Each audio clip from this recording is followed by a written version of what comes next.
Hi friends, നമ്മളിന്ന് പഠിക്കാൻ പോകുന്നത് സയൻറ്റിഫിക് റിപ്പോർട്ട് അല്ലെങ്കിൽ പേപ്പർ അല്ലെങ്കിൽ തീസിസിനെ കുറിച്ചിട്ടാണ്. സോ എന്താണ് സയൻറ്റിഫിക് റിപ്പോർട്ട് അല്ലെങ്കിൽ പേപ്പർ അല്ലെങ്കിൽ തീസിസ് എന്ന് പറയുന്നത്? അതൊരു ഡീറ്റെയിൽഡ് ആയ റിപ്പോർട്ടാണ്. നമ്മളൊരു വർക്ക് അല്ലെങ്കിൽ നമ്മളൊരു പ്രൊജക്റ്റ് ചെയ്യുമ്പോൾ അതിൻ്റെ ഒരു ഡീറ്റെയിൽ നമ്മൾ ചെയ്തതിൻ്റെ ഒരു ഡീറ്റെയിൽ ആയിട്ടുള്ള ഒരു റിപ്പോർട്ടിനെ പറയുന്ന പേരാണ് സയൻറ്റിഫിക് പേപ്പർ അല്ലെങ്കിൽ സയൻറ്റിഫിക് തീസിസ് എന്ന് പറയുന്നത്. അത് നമ്മൾ വെറുതെ എഴുതല്ല, അതിനൊരു സ്പെസിഫിക് ആയിട്ടുള്ള ഒരു സ്റ്റാൻഡേർഡ് ആയിട്ടുള്ള ഒരു ഫോമാറ്റും അത് കീപ്പ് ചെയ്യണം. അപ്പം ഒരു ഇൻ്റർനാഷണൽ പാറ്റേൺ ആണ് നമ്മളിത് ഫോളോ ചെയ്യുന്നത്, ഇത് എഴുതാൻ വേണ്ടിയിട്ട് അല്ലെങ്കിൽ സയൻറ്റിഫിക് റിപ്പോർട്ട് പ്രിപ്പയർ ചെയ്യാൻ വേണ്ടിയിട്ട്. ഇനി ഈ സയൻറ്റിഫിക് റിപ്പോർട്ടിന് അല്ലെങ്കിൽ പേപ്പറിന് 4 സെക്ഷൻസ് ആണുള്ളത്. അതിനെ നമ്മൾ ഇംബ്രാഡ് എന്നാണ് പറയുക. അതായത് introduction, methodology, results and discussions എന്ന് പറഞ്ഞിട്ട് 4 സെക്ഷൻസ് ആണുള്ളത്. ആൻഡ് വേറെ കുറേ എന്താ പറയുക, സയൻറ്റിഫിക് പേപ്പർ പ്രിപ്പയർ ചെയ്യാൻ വേണ്ടിയിട്ട് വേറെ ഒരു പാറ്റേണും ഫോളോ ചെയ്യുന്നുണ്ട്. അതിനെ ഇർഡാം എന്ന് പറയും. അതായത് introduction, results, discussion and methodology. ഇതിൽ മെത്തഡോളജി ഏറ്റവും ലാസ്റ്റാണ് വരിക. ആൻഡ് അടുത്തത് നമുക്ക് പറയാനുള്ളതാണ് ഒരു റിസർച്ച് റിപ്പോർട്ടിൻ്റെ structure. Structure of a research report. അപ്പോൾ നമുക്കറിയാം, നമ്മൾ റിസർച്ച് റിപ്പോർട്ട് എന്ന് പറയുന്നത് ഒരു കറക്റ്റായിട്ടുള്ളൊരു ഡെഫിനറ്റ് ആയിട്ടുള്ളൊരു ഒബ്ജക്റ്റീവ് ഉണ്ടാവും നമ്മളത് ചെയ്യുന്നതിന്, അല്ല, ഇന്നൊരു എയിം ഉണ്ടാവും അതിന്. സോ പല ആസ്പെക്റ്റിലൂടെ അല്ലെങ്കിൽ പല ആസ്പെക്റ്റ് നമുക്ക് ഡിസ്ക്രൈബ് ചെയ്യാൻ വേണ്ടിയിട്ടാണ് നമ്മൾ റിസർച്ച് റിപ്പോർട്ട് തയ്യാറാക്കുന്നത്. നമ്മുടെ ഫൈൻഡിങ്സ്, നമ്മൾ കണ്ടെത്തിയ കാര്യങ്ങൾ.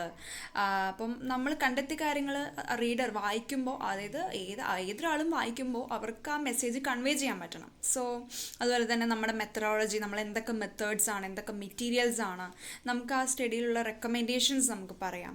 സോ ഇതിനെല്ലാം നമ്മൾ നേരത്തെ പറഞ്ഞ മാതിരി ഒരു സ്റ്റാൻഡേർഡ് ഫോമാറ്റ് അല്ലെങ്കിൽ ഒരു ഇൻ്റർനാഷണൽ പാറ്റേൺ ഫോളോ ചെയ്തിരിക്കണം.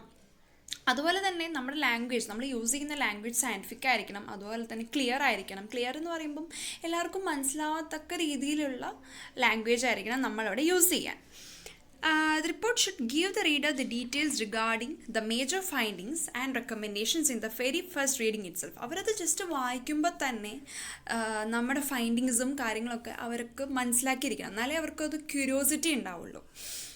പിന്നെ അതുപോലെ തന്നെ നമ്മളിത് എഴുതുമ്പോൾ ടാർഗറ്റ് ചെയ്യുന്ന ആൾക്കാരും വളരെ ഇമ്പോർട്ടൻ്റ് ആണ്. അതായത് നമ്മൾ സാധാ ഒരു എന്താ പറയുക, ഒരു ഡിസർട്ടേഷൻ തയ്യാറാക്കുമ്പോൾ ടാർഗറ്റ് ഗ്രൂപ്പ് എന്ന് പറയുന്നത് എക്സാമിനറിനെയാണ് നമ്മൾ ഇംപ്രസ് ചെയ്യേണ്ടത്. ആൻഡ് ഫണ്ടഡ് പ്രൊജക്റ്റ് ആണെങ്കിൽ എക്സ്പേർട്ട് ടീമിനെയാണ് നമ്മൾ ടാർഗറ്റ് ചെയ്യുന്നത്. സോ അങ്ങനെ അതുപോലെ ഏറ്റവും മേജറായിട്ട് വരുന്നത് പീപ്പിൾ തന്നെയാണ്. നമ്മൾ പീപ്പിൾസ്, അതായത് നമ്മുടെ സമൂഹത്തിനെയും ഇത് എന്ത് ചെയ്യുന്നുണ്ട്, ടാർഗറ്റ് ചെയ്യുന്നുണ്ട്. കാരണം അവർക്കും നമ്മൾ എഴുതുന്ന റിപ്പോർട്ട് അവർ മനസ്സിലാക്കിയിരിക്കണം. സോ ഇനി നമുക്കുള്ളത് മേജർ സെക്ഷൻസ്. ഒരു റിസർച്ച് റിപ്പോർട്ടിൻ്റെ മേജർ സെക്ഷൻസ് ആണ്. ആദ്യത്തെ സെക്ഷനാണ് 3 മേജർ സെക്ഷനായിട്ട് ഡിവൈഡ് ചെയ്തിരിക്കുന്നത്. അത് ആദ്യത്തെ സെക്ഷനാണ് preliminary section. And second one main body അല്ലെങ്കിൽ ടെക്സ്റ്റ് എന്ന് പറയും. മൂന്നാമത്തത് reference section.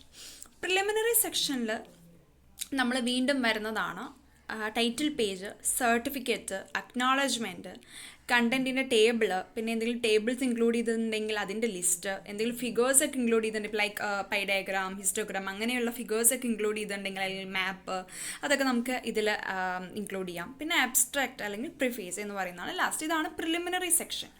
So preliminary section എന്ന് പറയുമ്പം ഇത്രയും ഇനീഷ്യൽ പേജ്, ഒരു റിപ്പോർട്ടിൻ്റെ തുടക്കമുള്ള കുറച്ച് പേജസ് ആണ് പ്രിലിമിനറി സെക്ഷൻ എന്ന് പറയുന്നത്. ആദ്യത്തേതാണ് ടൈറ്റിൽ പേജ്. ടൈറ്റിൽ പേജിൽ നമ്മൾ എന്താണ് പറയുക, പ്രൊജക്റ്റിൻ്റെ ടൈറ്റിൽ ഉണ്ടാവും, നമ്മുടെ റിസർച്ച് ചെയ്ത ആൾ, റിസർച്ചേഴ്സ് കുറച്ച് പേര് കൂടിയാണ് റിസർച്ച് ചെയ്തെന്നുണ്ടെങ്കിൽ അവരുടെ പേര്, അവരുടെ ഡീറ്റെയിൽ, റിസർച്ച് ചെയ്ത ആ പ്ലേസിൻ്റെ ഡീറ്റെയിൽ വേണം. ഇനി എന്തിനു വേണ്ടിയിട്ടാണ്, അതിൻ്റെ പർപ്പസ്, നമ്മൾ ഈ സ്റ്റഡി നടത്തിയതിൻ്റെ പർപ്പസ് എന്താണ്, പിന്നെ നമ്മൾ ആർക്കാണ് ഈ റിപ്പോർട്ട് സമർപ്പിക്കുന്നത്, അതിൻ്റെ ആ ഒരു ഇൻസ്റ്റിറ്റ്യൂഷൻസ് വേണം, അതിൽ എപ്പോഴാണ് ഡേറ്റ്, മന്ത് ഒക്കെ സബ്മിറ്റ് ചെയ്തത്, അതൊക്കെ എല്ലാം ഒരു ടൈറ്റിൽ പേജിൽ ഇൻക്ലൂഡ് ആയിരിക്കണം. അടുത്താണ് സർട്ടിഫിക്കറ്റ്. സർട്ടിഫിക്കറ്റ് എന്ന് പറയുമ്പോൾ നമ്മൾ മിക്ക സ്റ്റഡീസ് നടത്തുന്നത് ഒരു ആളുടെ, നമ്മളെ ഗൈഡ് ചെയ്യാൻ ഒരാളുണ്ടാവും, അല്ലെങ്കിൽ ഒരു സൂപ്പർവിഷൻ്റെ ബേസിലായിരിക്കും, അല്ലെങ്കിൽ സൂപ്പർവൈസറിൻ്റെ ബേസിലായിരിക്കും, അണ്ടർ ഗൈഡൻസിലായിരിക്കും. സോ അവർ എന്നിട്ട് സർട്ടിഫൈ ചെയ്ത് തരികയാണ് ചെയ്യുക. അതായത് പ്ലാജറിസം ഒന്നുമില്ല, ഈ കുട്ടി എൻ്റെ ഒരു സൂപ്പർവിഷനിലാണ് ചെയ്തിരിക്കുന്നത്, വേറെ ആളുടെ കോപ്പി അടിച്ചിട്ടില്ല, അല്ലെങ്കിൽ ഇതിനു മുമ്പ് ഈ പ്രൊജക്റ്റ് ആരും തന്നെ ചെയ്തിട്ടില്ല, അങ്ങനെയുള്ളതാണ് സർട്ടിഫിക്കറ്റിൽ വരുന്നത്. അടുത്തതാണ് അക്നോളജ്മെൻറ്റ്. അക്നോളജ്മെൻറ്റ് എന്ന് പറയുമ്പോൾ നമ്മൾ ഈ ഒരു പ്രൊജക്റ്റ് അല്ലെങ്കിൽ ഈ റിപ്പോർട്ട് തയ്യാറാക്കാൻ നമ്മളെ ഹെൽപ്പ് ചെയ്ത പല സോഴ്സസ് ഉണ്ടാവും. സോ അതിനെ താങ്കിങ് ചെയ്യുന്നതാണ്, അല്ലെങ്കിൽ അതിനെ താങ്ക് ചെയ്യുന്നതാണ് അക്നോളജ്മെൻറ്റ് എന്ന് പറയുന്നത്. നമ്മൾ ഭയങ്കര സിമ്പിളായിട്ടുള്ള പൊളൈറ്റ് ആയിട്ടുള്ള ലാംഗ്വേജ് യൂസ് ചെയ്തിട്ട് വേണം അക്നോളജ് ചെയ്യാൻ വേണ്ടിയിട്ട്. അടുത്തത് ടേബിൾ ഓഫ് കണ്ടൻസ് ആണ്. ടേബിൾ ഓഫ് കണ്ടൻസ് എന്ന് പറയുമ്പോൾ നമ്മൾ റിപ്പോർട്ട് തയ്യാറാക്കുമ്പോൾ അല്ലെങ്കിൽ റിസർച്ച് റിപ്പോർട്ട് തയ്യാറാക്കുമ്പോൾ അല്ലെങ്കിൽ പ്രൊജക്റ്റ് തയ്യാറാക്കുമ്പം നമുക്ക് ഇഷ്ടംമാതിരി എന്താ പറയുക കണ്ടൻസിൻ്റെ ആവശ്യം വന്നിട്ടുണ്ടാകും അല്ലെങ്കിൽ ചാപ്റ്റേഴ്സ് വന്നിട്ടുണ്ട്. സോ അതൊക്കെ നമ്മൾ എന്ത് ചെയ്യുകയാണ്, ആ ഒരു ടേബിളാക്കി മാറ്റുകയാണ് ചെയ്യുക. അതിൻ്റെ പേജ് നമ്പറും അതിൻ്റെ സബ് ഹെഡിങ്സ് ഒക്കെ കൊടുത്ത് നമ്മൾ അതിൻ്റെ പേജ് നമ്പറും മാർക്ക് ചെയ്ത് അങ്ങനെയാണ് അത് മാർക്ക് ചെയ്യുക. അതാണ് ടേബിൾ ഓഫ് കണ്ടൻറ്റ്, എന്തൊക്കെയുണ്ട് ഉള്ളിൽ എന്നുള്ളത് അറിയാൻ വേണ്ടിയിട്ട്. അടുത്തത് ടേബിൾസ്, നമ്മൾ എന്തെങ്കിലും ടേബിൾസ് ഇൻക്ലൂഡ് ചെയ്താൽ ഇപ്പോൾ നമ്മൾ കുറേ ഡാറ്റാസ് ഒക്കെ ശേഖരിക്കുമ്പം നമ്മൾ കുറേ ടേബിൾസ് ആയിട്ടാണ് അവരെ എന്ത് ചെയ്യുന്നത്, പ്രസൻറ്റ് ചെയ്യുന്നത്. സോ അത് നമ്മൾ കറസ്പോണ്ടിങ് പേജ് നമ്പറൊക്കെ കൊടുത്ത് നമ്മൾ അവിടെ ടാബുലർ ഫോമിലൊക്കെ റെപ്രസെൻറ്റ് ചെയ്യണം. ഇനി എന്തെങ്കിലും ഫിഗേഴ്സ് യൂസ് ചെയ്തിട്ടുണ്ടെങ്കിലും അതും നമ്മൾ ടേബിൾസ് പറഞ്ഞ മാതിരി തന്നെ ചെയ്യണം. Last വണ്ണാണ് abstract. അബ്സ്ട്രാക്ട് എന്ന് പറയുമ്പോൾ ഒരു വെരി ബ്രീഫ് ആയിട്ടുള്ള ഒരു ഡിസ്ക്രിപ്ഷൻ ആണ് of the sum and substance of the project. അതായത് നമ്മൾ പ്രൊജക്റ്റിൻ്റെ കാര്യങ്ങൾ പറയാൻ പോകുന്നേ ഉള്ളൂ. സോ ആൾക്കാർക്ക് വായിക്കുമ്പോൾ ജസ്റ്റ് ഒരു സമ്മപ്പ് ചെയ്ത് എന്താണ് പ്രൊജക്റ്റ്, എന്തിനെക്കുറിച്ചിട്ടാണ്, ആ സ്റ്റഡി എന്തിൻ്റെ ബേസിലാണ് എന്നുള്ളതൊക്കെ ഒരു ബ്രീഫായിട്ടുള്ളൊരു സമ്മറി പറയുകയാണ് നമ്മൾ ഈ അബ്സ്ട്രാക്റ്റിലൂടെ അല്ലെങ്കിൽ പ്രിഫേസിലൂടെ. കാരണം ഈ പ്രിഫേസ് അല്ലെങ്കിൽ അബ്സ്ട്രാക്റ്റ് എന്ന് പറയുന്നത് എത്രത്തോളം ബ്രീഫ് ആക്കാൻ പറ്റുമോ അത്രത്തോളം നമ്മൾ ബ്രീഫ് ആക്കണം. കാരണം 200 വേർഡ്സിന് എക്സീഡ് ചെയ്യാൻ പാടില്ല. സോ എന്നാൽ അവർക്ക് നമ്മളെല്ലാം സമ്മറി പറഞ്ഞിരിക്കുകയും വേണം ആ ഒരു ഇതിൽ. അടുത്തതാണ് മെയിൻ ബോഡി എന്ന് പറയുന്നത് അല്ലെങ്കിൽ ടെക്സ്റ്റ് ഓഫ് ദി റിപ്പോർട്ട്. അതിൽ ഇൻക്ലൂഡ് ചെയ്തിരിക്കുന്നത് എന്തൊക്കെയാണ്, ഇൻട്രൊഡക്ഷൻ ഉണ്ട്, reference and review of literature ഉണ്ട്, മെറ്റീരിയൽസും മെത്തേഡ്സും പറയുന്നുണ്ട്, ഒബ്സർവേഷൻസ് ഉണ്ട്, ഡിസ്കഷൻസ് ഉണ്ട് ആൻഡ് സമ്മറി ആൻഡ് കൺക്ലൂഷൻസ്. ഇത്രയാണ് മെയിൻ ബോഡിയിൽ വരുന്നത്. അപ്പോൾ മെയിൻ ബോഡി എന്ന് പറയുമ്പം ഒരു പ്രിലിമിനറി പാർട്ട് എന്ന് പറയുന്നത് ഫസ്റ്റ് കുറച്ച് പേജസ് പറഞ്ഞു, അതിനുശേഷം സെൻട്രൽ പാർട്ട് വരുന്നതാണ് മെയിൻ ബോഡി എന്ന് പറയുന്നത്. It carries detailed accounts of the general background of the study and it's objectives. നമ്മൾ സ്റ്റഡി ചെയ്ത് അതിനെക്കുറിച്ചിട്ടുള്ള ഒരു ബാക്ക്ഗ്രൗണ്ട്, അതുപോലെ തന്നെ അതിൻ്റെ ഒബ്ജക്റ്റീവ്, അതായത് നമ്മുടെ എയിംസ് എന്തൊക്കെയാണ്, അതുപോലെ തന്നെ നമ്മൾ മുമ്പ് നടത്തിയതിനെ കുറിച്ചിട്ടുള്ള സ്റ്റഡീസിനെ കുറിച്ചിട്ടുള്ള ഒരു പ്രീവിയസ് ആയിട്ടുള്ള സ്റ്റഡീസിനെ കുറിച്ചിട്ടുള്ള ഒരു ഡീറ്റെയിൽസ്, നമ്മൾ അതിനെക്കുറിച്ചൊക്കെ പറയുന്നത്, അതിൻ്റെ മെത്തഡോളജി പറയാം, നമ്മൾ എന്തൊക്കെ ഒബ്സർവേഷൻസ് അല്ലെങ്കിൽ ഫൈൻഡിങ്സ് ഉണ്ടായി, ഇതെല്ലാം പറയുന്നതാണ്, ഇൻക്ലൂഡ് ചെയ്യുന്നതാണ് ആക്ച്വലി മെയിൻ ബോഡി അല്ലെങ്കിൽ ടെക്സ്റ്റ് എന്ന് പറയുന്നത്. സോ ആദ്യത്തേതാണ് ഇൻട്രൊഡക്ഷൻ. ഇൻട്രൊഡക്ഷൻ എന്ന് പറയുമ്പോൾ എന്താണ്, ഒരു ബോഡിയുടെ അല്ലെങ്കിൽ മെയിൻ ബോഡിയുടെ ഫസ്റ്റ് ചാപ്റ്റർ എന്ന് പറയുന്ന ഇൻട്രൊഡക്ഷനാണ്. നമ്മൾ ഇൻട്രൊഡ്യൂസ് ചെയ്യുകയാണ്, നമ്മുടെ ടോപ്പിക്ക് ഇൻട്രൊഡ്യൂസ് ചെയ്യുകയാണ് ഇവിടെ ചെയ്യുന്നത്. സോ ഇൻട്രൊഡ്യൂസ് ചെയ്യുമ്പോൾ തന്നെ ഈ പറയുന്ന വായിക്കുന്ന റീഡേഴ്സിന് അത് ക്യൂരിയസ് ആവണം, കാരണം അവർക്ക് വായിക്കാൻ തോന്നണം ഇത് ഫർദർ. സോ അതിന് വേണ്ടിയിട്ട് ഇൻട്രൊഡക്ഷൻ നല്ല പൊളൈറ്റ് ആയിട്ടുള്ള ലാംഗ്വേജ് ഒക്കെ യൂസ് ചെയ്തിട്ട്, സിമ്പിളായിട്ടുള്ള ലാംഗ്വേജ് ഒക്കെ യൂസ് ചെയ്തിട്ട് വേണം. അപ്പോൾ ഇതിൽ നമുക്ക് പറയാം, ഇതിൽ എന്തൊക്കെ പറയാൻ പറ്റും, നമ്മുടെ പ്രോബ്ലത്തിൻ്റെ സ്റ്റേറ്റ്മെൻറ്റിനെ കുറിച്ച് പറയാം, അതായത് നമ്മുടെ തീസിസ് സ്റ്റേറ്റ്മെൻറ്റിനെ കുറിച്ച് പറയാം, നമ്മുടെ സ്റ്റഡിയുടെ ഒബ്ജക്റ്റീവ് എന്താണ്, അതിൻ്റെ ഇമ്പോർട്ടൻസ് എന്താണ്, ഡേ ടു ഡേ ലൈഫിലുള്ള ഇമ്പോർട്ടൻസ് പറയാം, അതുപോലെ തന്നെ പറഞ്ഞല്ലോ ഹൈപ്പോത്തസിസ് സ്റ്റേറ്റ്മെൻറ്റ് പറയാം, എന്തെങ്കിലും നമ്മൾ ഇതിൽ ടേംസോ യൂണിറ്റ്സ് ഒക്കെ യൂസ് ചെയ്തിട്ടുണ്ടെങ്കിൽ അതിനെ ഡിഫൈൻ ചെയ്യാം നമുക്ക്. ഇനി എന്തെങ്കിലും എത്തിക്കൽ ഇഷ്യൂസ് ഉണ്ടെങ്കിൽ അതിനെക്കുറിച്ച് പറയാം, ടൈം പീരീഡ്സിനെ കുറിച്ച് പറയാം, ഈ സ്റ്റഡി അല്ലെങ്കിൽ നമ്മൾ ഈ പ്രൊജക്റ്റ് ചെയ്യാനെടുത്ത ടൈം പീരീഡ്, അതൊക്കെ നമുക്ക് ഇൻട്രൊഡക്ഷനിൽ പറയാം.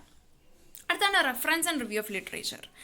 ഇത് സെക്കൻഡ് ചാപ്റ്ററാണ്, ഇതിലത്തെ സെക്കൻഡ് ചാപ്റ്ററാണ് reference and review of literature എന്ന് പറയുന്നത്. ഈ ചാപ്റ്ററിൽ എന്തിനെ കുറിച്ചിട്ടാണ് പറയുന്നത് വെച്ചാൽ നമ്മൾ ക്യാരി ചെയ്ത സ്റ്റഡീസിനെ കുറിച്ചിട്ടാണ് ആക്ച്വലി ഇതിൽ പറയുന്നത്. അപ്പോൾ reference and review of literature related to the problem under study is a very vital part of every investigation.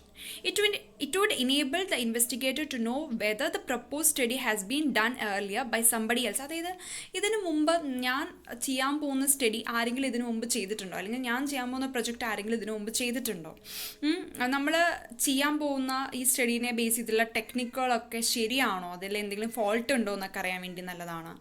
അപ്പോൾ റൈറ്റ് ട്രാക്റ്റിലേക്ക് നമ്മുടെ റിസർച്ച് റിപ്പോർട്ടിനെ അല്ലെങ്കിൽ പ്രൊജക്റ്റിനെ കീപ്പ് ചെയ്യാനൊക്കെ ഈ പറയുന്ന റിവ്യൂ ഓഫ് ലിറ്ററേച്ചർ നല്ലതാണ്.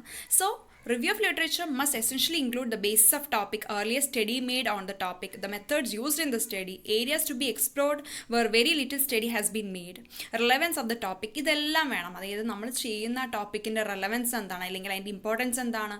അതുപോലെ തന്നെ കുറേ പേര് ചില ടോപ്പിക്കിൻ്റെ ചില ഭാഗങ്ങളൊന്നും കറക്റ്റായിട്ട് സ്റ്റഡി ചെയ്തിട്ടുണ്ടാവില്ല. സോ അത് നമ്മൾ സ്റ്റഡി ചെയ്യാൻ നോക്കുക. ഇതൊക്കെ റിവ്യൂ ഓഫ് ലിറ്ററേച്ചർ വഴിയാണ് നമുക്ക് മനസ്സിലാവുന്നത്.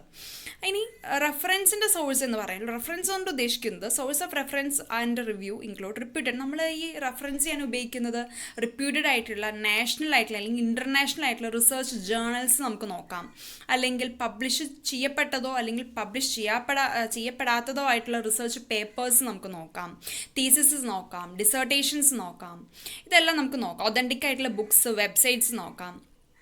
Review writing should include reporting, categorizing, analyzing and synthesizing similar works and critical assessment of the work done. References should be specifically, ഇനി നമ്മൾ ആരുടെയെങ്കിലും റെഫർ ചെയ്തിട്ടാണ് നമ്മളത് എഴുതുന്നതെന്നുണ്ടെങ്കിൽ നമ്മുടെ സ്വന്തമായിട്ട് നമ്മൾ എഴുതാൻ പാടില്ല.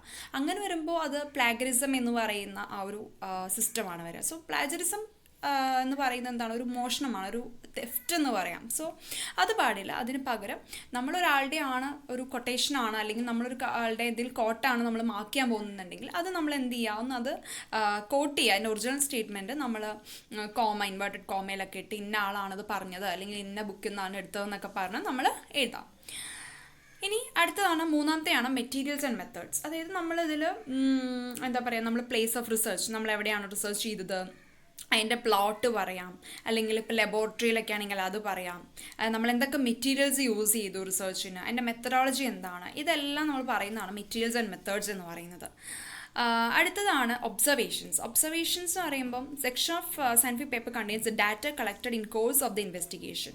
നമ്മൾ ഇൻവെസ്റ്റിഗേഷൻ നമ്മൾ നടത്തിയപ്പം അല്ലെങ്കിൽ നമ്മൾ ആ സ്റ്റഡി നടത്തിയപ്പം നമുക്ക് കിട്ടിയ ഫൈൻഡിങ്സ് ഉണ്ടല്ലോ, അതാണ് ഒബ്സർവേഷൻസ് എന്ന് പറയുന്നത്. അടുത്തതാണ് ഡിസ്കഷൻ. ഡിസ്കഷൻ എന്ന് പറയുമ്പോൾ നമ്മൾ ലാസ്റ്റ് ഡാറ്റ ഒക്കെ കളക്ട് ചെയ്തതിന് ശേഷം നമ്മൾ അനലൈസ് ചെയ്യും, നമ്മൾ പ്രീവിയസ് ചാപ്റ്റേഴ്സൊക്കെ വെച്ച് പ്രസൻറ്റ് ചെയ്യും, എന്നിട്ട് നമ്മളത് ഡിസ്കസ് ചെയ്യുകയാണ് ചെയ്യുന്നത്. This is perhaps the most important section of a thesis or scientific paper. It contains valid arguments ഉണ്ടാവും, explanations ഉണ്ടാവും to substantiate the result. പിന്നെ അടുത്തതാണ് summary and conclusion. Summary and conclusion is the last chapter. ഒരു നമ്മൾ ഈ പറഞ്ഞ text അല്ലെങ്കിൽ main ബോഡിയുടെ ലാസ്റ്റ് ചാപ്റ്ററാണ് സമ്മറി ആൻഡ് കൺക്ലൂഷൻ. ഇതിൽ വരുന്നത് here the problem is stage once again. നമുക്ക് കിട്ടിയ ടോപ്പിക്ക് നമ്മൾ ഒന്നുകൂടി ഇവിടെ പറയുകയാണ് ചെയ്യുന്നത്. നമ്മൾ എന്തൊക്കെ എക്സ്പ്ലെയിൻ ചെയ്യണം, ഇതിൽ പ്രൊസീജിയർ എക്സ്പ്ലെയിൻ ചെയ്യണം, ബ്രീഫായിട്ട് നമ്മുടെ ഫൈൻഡിങ്സ് നമ്മൾ എക്സ്പ്ലെയിൻ ചെയ്യണം, റെക്കമെൻഡേഷൻസ് ഉണ്ടെങ്കിൽ അത് നമ്മൾ പറയണം. പിന്നെ കൺക്ലൂഷനിൽ വരുന്നത് നമ്മൾ ഈ സ്റ്റഡി നടത്തിയപ്പോൾ നമുക്ക് കിട്ടിയ ഒരു സയൻറ്റിഫിക് ആയിട്ടുള്ള ഒരു ട്രൂത്ത് ഉണ്ടല്ലോ, ലാസ്റ്റ് ഇന്നതാണെന്ന് നമുക്ക് പറയാൻ പറ്റുന്നത്. സോ അതാണ് കൺക്ലൂഷനിൽ പറയുക. അത് ക്ലിയർ ആയിരിക്കണം, അതിന് കൃത്യമായിട്ടുള്ള ഒരു റീസൺ നമുക്ക് പറയാൻ പറ്റണം, അതിന് എവിഡൻസസ് നമ്മൾ കൊടുക്കണം. വെറുതെ ഒരു കാര്യം പറയാൻ പറ്റില്ല, നമ്മൾ കൃത്യമായിട്ടുള്ളൊരു എവിഡൻസസും റീസൺസൊക്കെ കൊടുത്ത് വേണം കൺക്ലൂഷനിൽ നമ്മൾ ആ ടോപ്പിക്ക് അല്ലെങ്കിൽ നമുക്ക് കിട്ടിയ ആ ഒരു ട്രൂത്ത് നമ്മൾ പ്രസൻറ്റ് ചെയ്യാൻ വേണ്ടിയിട്ട്. അടുത്താണ് റെഫറൻസ് സെക്ഷൻ. റെഫറൻസ് സെക്ഷൻ എന്ന് പറയുന്നത് മൂന്നാമത്തെ സെക്ഷൻ, ഒരു പ്രൊജക്ട് റിപ്പോർട്ടിൻ്റെ മൂന്നാമത്തെ സെക്ഷനാണ് റെഫറൻസ് സെക്ഷൻ എന്ന് പറയുന്നത്. ഇതിൽ 2 പാർട്സ് ആണുള്ളത്. ഒന്ന് റെഫറൻസ് സൈറ്റഡ് അല്ലെങ്കിൽ ബിബ്ലിയോഗ്രഫി, പിന്നെ രണ്ടാമത്തെ പാർട്ട് അപ്പൻഡിക്സ്. റെഫറൻസ് സെക്ഷനിൽ അല്ലെങ്കിൽ റെഫറൻസ് സൈറ്റഡിൽ വരുന്നത് actually research paper and other sources of information. നമ്മൾ ഈ റിപ്പോർട്ട് തയ്യാറാക്കുമ്പോൾ നമ്മൾ മുമ്പ് യൂസ് ചെയ്തിട്ടുള്ള റിസർച്ച് പേപ്പർ അല്ലെങ്കിൽ സോഴ്സസ് ഉണ്ടല്ലോ, അതാണ് റെഫറൻസസിൽ പറയുക. പക്ഷേ ബിബ്ലിയോഗ്രഫി എന്ന് പറയുന്നതല്ല, നമ്മൾ അതായത് നമ്മൾ ഈ റിസർച്ച് പേപ്പർ ഉണ്ടാക്കാൻ വേണ്ടിയിട്ട് മുമ്പ് യൂസ് ചെയ്തിട്ടുള്ള റിസർച്ച് ജേർണൽസിനെ കുറിച്ച് പറയാം. അതുമാത്രമല്ല, ഇനിയിപ്പോൾ റീഡേഴ്സിന് വേറെ വായിക്കണമെന്നുണ്ടെങ്കിൽ നമ്മൾ ചെയ്ത സ്റ്റഡി ആയിട്ട് അല്ലെങ്കിൽ നമ്മൾ ചെയ്ത ടോപ്പിക്കായിട്ട് ബന്ധപ്പെട്ടിട്ടുള്ള വേറെ ബുക്സ് ജേർണൽസൊക്കെ നമുക്ക് അവരെ റെക്കമെൻഡ് ചെയ്യാം. അതാണ് ബിബ്ലിയോഗ്രഫി എന്ന് പറയുന്നത്. സോ രണ്ടാണ്. അപ്പോൾ ബിബ്ലിയോഗ്രഫി എന്ന് പറയുന്നത് ഇതിലില്ലാത്ത, നമ്മൾ ചെയ്ത റിസർച്ച് റിപ്പോർട്ടിൽ ഇല്ലാത്ത കാര്യങ്ങൾ കൂടി നമുക്കതിൽ പറയാനായിട്ട് പറ്റും. അപ്പൻഡിക്സ് എന്ന് പറയുമ്പോൾ ലാസ്റ്റ് പാർട്ടാണ് റിസർച്ച് റിപ്പോർട്ടിൻ്റെ. അതിൽ എക്സ്ട്രാ ഇൻഫോർമേഷൻ കൊടുക്കുന്നതാണ്. അതായത് നമ്മൾ ഇതുവരെ മെൻഷൻ ചെയ്യാത്ത കുറച്ച് കാര്യങ്ങളും കൂടി നമ്മൾ അപ്പൻഡിക്സിൽ പറയുകയാണ് ചെയ്യുന്നത്. അതിനധികം ഇമ്പോർട്ടൻസ് ഒന്നുമില്ല, എന്നാലും വായിക്കേണ്ടവർക്ക് വായിക്കാം. കുറച്ചുകൂടി നമ്മൾ ഡാറ്റ കളക്ട് ചെയ്ത് കുറച്ചുകൂടി ഒരു എക്സ്ട്രാ ഇൻഫോർമേഷൻ നമ്മൾ കൊടുക്കുകയാണ് ചെയ്യുന്നത്. അത് റിസർച്ച് റിപ്പോർട്ടിൽ ഇതുവരെ നമ്മൾ നേരത്തെ പറഞ്ഞിട്ടില്ലാത്ത കാര്യങ്ങൾ നമ്മൾ പറയുന്നു. ഇത്രയേ ഉള്ളൂ ഒരു റിസർച്ച് റിപ്പോർട്ടിൻ്റെ സ്ട്രക്ചർ എന്ന് പറയുന്നത്. So preliminary section, main body or text, reference section, ഇങ്ങനെ 3 സെക്ഷൻസിൽ കുറേ ആയിട്ട് ഡിവൈഡ് ചെയ്തിട്ട് വരുന്നതാണ് ഒരു റിസർച്ച് റിപ്പോർട്ടിൻ്റെ സ്ട്രക്ചർ. Thank you.